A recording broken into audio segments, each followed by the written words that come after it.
Roy with CalTV Entertainment, and we're here in San Francisco at the Hypnodrome Theater to catch Thrill Peddler's production of Pearls Over Shanghai. The show was first performed by the Cockettes back in the 1960s and early 1970s as part of a midnight movie event at the Palace Theater in Chinatown, and now they've been transplanted straight into the 21st century for all of us to enjoy in all of its pan-gendered glory.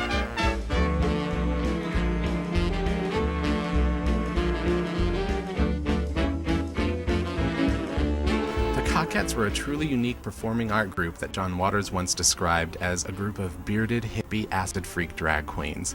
They definitely did not live by any labels and did not live or perform according to any socialized gender. Some of us are straight, but we're all queer. Glitter is everywhere. It's a way of life when you're a Cockat. The plot of Pearls Over Shanghai is vaguely taken from the play The Shanghai Gesture and has something to do with white slavery, sex, and drugs among the sailors, American virgins, and seedy denizens of 1930s Shanghai, told in a decadent mix of Hollywood musical and 60s psychedelic style. I had a chance to talk about its history with the creative forces behind the show afterwards. We pursue entertainment genres that run the risk of perhaps being forgotten by theater historians. So, Grand Guignol Terror Theater, which is one of our specialties, American spook shows, and you saw a blackout spook show in Pearls Over Shanghai, and Theater of the Ridiculous are our three specialties. And on our next piece, Vice Palace, which is also a Cockette show, we're definitely combining all three. This is the Cockettes' take on Mask of the Red Death. So what is it like to see these shows revived in like a totally different era, in sort of a day and age when imagination is almost dead for a lot of us? Imagination, I was just thinking that tonight.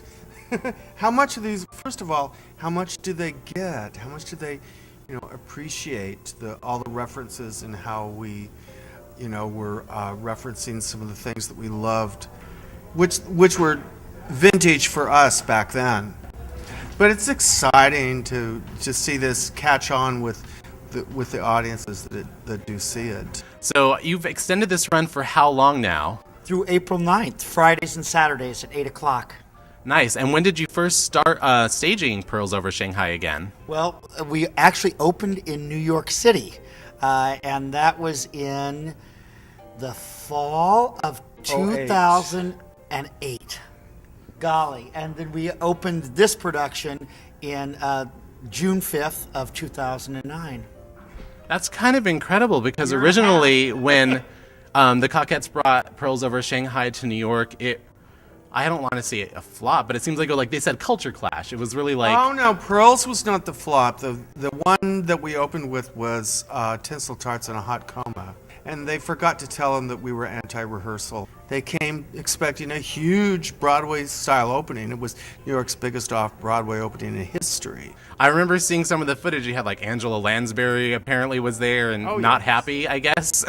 Well, she got sick to her stomach and supposedly puked over the balcony when somebody was performing mock oral sex on someone who was pregnant. With your baby, no less. Oh, I can't deny it.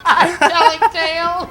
The cast's unique spirit and enthusiasm sweeps you away into what feels like another strange and wonderful world that you just don't want to leave, complete with chaise lounges and specially designed shock boxes that combine William Castle-like effects with different themes such as heaven and hell. Whichever you prefer, you're bound to have a special experience. I'd like to thank the cast of Pearls Over Shanghai for allowing us to film. I suggest that everybody in the Bay Area come immediately to see the show and wear a little glitter if you do. A lot of glitter. A lot of glitter. Have a great night, everyone, and come back next time.